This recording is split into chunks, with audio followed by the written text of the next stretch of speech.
Before we begin tonight's story, take a moment to dim the lights. Make sure you're alone, and whatever you do, don't look into any mirrors while you listen. If you enjoy terrifying stories like this, remember to like, subscribe, and turn on notifications so you never miss a new nightmare.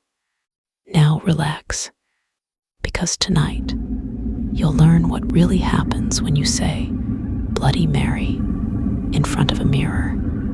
There are rituals we treat as childhood games, stories passed down through whispered dares at sleepovers. Most are harmless, most fade with time, but not this one, not Bloody Mary. People think the danger comes from summoning her.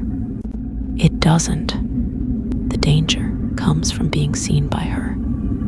I learned this the night I visited the abandoned Hawthorne house, and I'm writing this now only because I can still hear her nails tapping on the inside of every reflective surface in my home. If you're reading or listening, please understand something.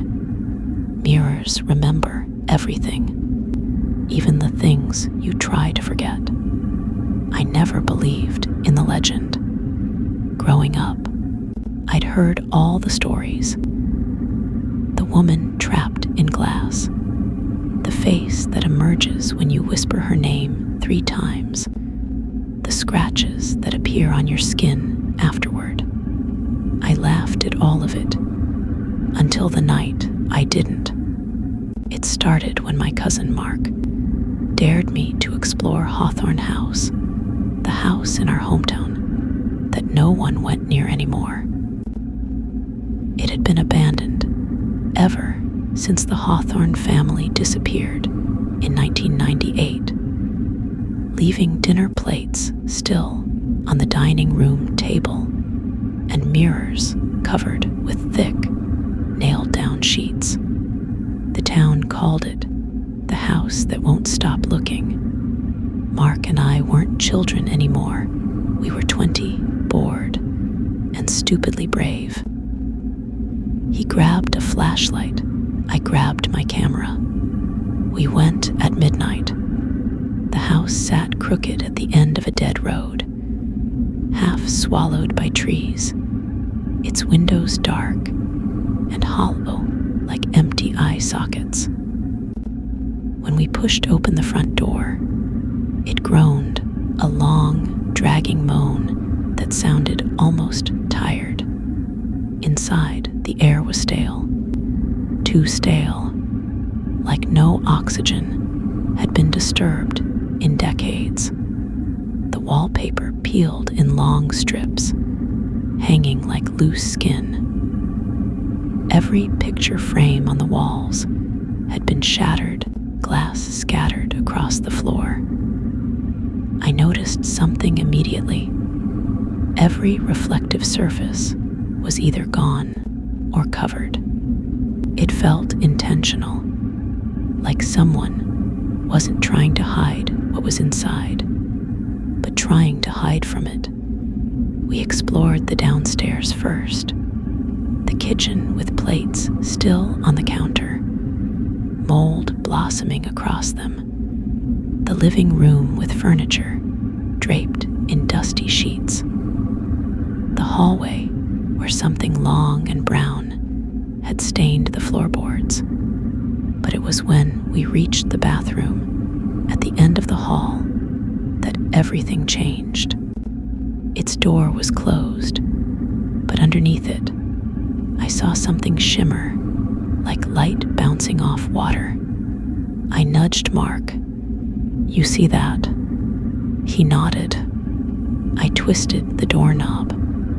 Inside, the room was pitch black, except for a faint, liquid glow leaking from the mirror over the sink. It hadn't been covered like the others. Instead, it was spotless, cleaner than anything else in the house. The kind of clean that feels wrong. Mark whispered, "Should we try it?" I knew what he meant. The ritual. Say her name 3 times in front of a mirror. I snorted, "You serious?" But he was already raising his flashlight, pointing it at the glass. I'll never forget the way the beam bent. Not reflected, bent like the mirror absorbed it, and spat it back out in warping angles. Mark looked thrilled. I felt sick. We stood facing the mirror. Our reflections looked stretched, like they were leaning toward us instead of standing upright. "Ready?" Mark asked. I was, but I nodded anyway. Together we whispered, "Bloody Mary." The reflection flickered subtle, like static. "Bloody Mary." This time the mirror thumped, as if something hit it from behind. We hesitated. The house felt suddenly hotter, and the reflection ours wasn't breathing anymore. Still, we said it. "Bloody Mary." The lights went out. For 1 second, there was nothing. No sound, no movement, only cold darkness. Then the mirror lit up on its own. A faint red glow pulsed from behind the glass, like veins illuminated beneath skin. Our reflections were gone. Mark whispered, "Where are we?" But the better question was, what replaced us? Because the mirror wasn't empty. Something else stood where our reflections should have been. A silhouette, tall, thin, head bowed, long hair dripping like wet seaweed, hands pressed against the inside of the glass, as if pushing to get out. Her fingers were far too long. Then she raised her head. Her face wasn't a face. It was a smooth surface like porcelain, with 3 deep fingernail scratches, carved where eyes should be, still bleeding. No mouth, no nose, just those oozing slashes. The red glow pulsed brighter. Mark stumbled backward. "Nope, nope, we're done, we're..." He didn't finish. Her hand shot forward from the inside of the mirror, not through the glass, through our reflection that wasn't there anymore. It grabbed his shirt and yanked. Mark screamed. His body bent toward the mirror, unnaturally, like invisible hooks were pulling his spine from inside. I lunged and grabbed him, but the force pulling him was stronger, like a vacuum made of fingers. He shrieked, "Help me!" Behind him, Bloody Mary's featureless head turned toward me, even though she had no eyes. But I felt her gaze, cold, invasive, sliding under my skin. Her nails, those impossibly long nails, scratched the inside of the mirror, spelling something. "I see you too." Mark's upper body disappeared first, sucked into the glass, then his legs, then his shoes scraping desperately against the tiles, then gone. The mirror went dark, and I was alone. I ran. I didn't think. I hurtled through the hallway, down the stairs, out of the house, gasping, shaking, crying without realizing. The front door slammed behind me on its own. I didn't look back. Police searched Hawthorne House for 3 days.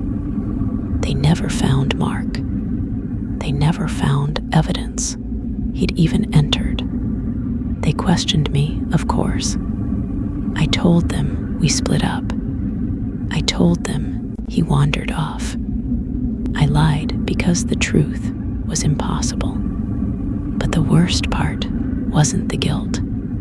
It wasn't even the nightmares. It was what I saw the next morning in my bathroom. I stepped out of the shower, wiped the steam from my mirror, and froze. Something was carved into the glass. The same words, Bloody Mary, scratched inside the Hawthorne House mirror. I see you too.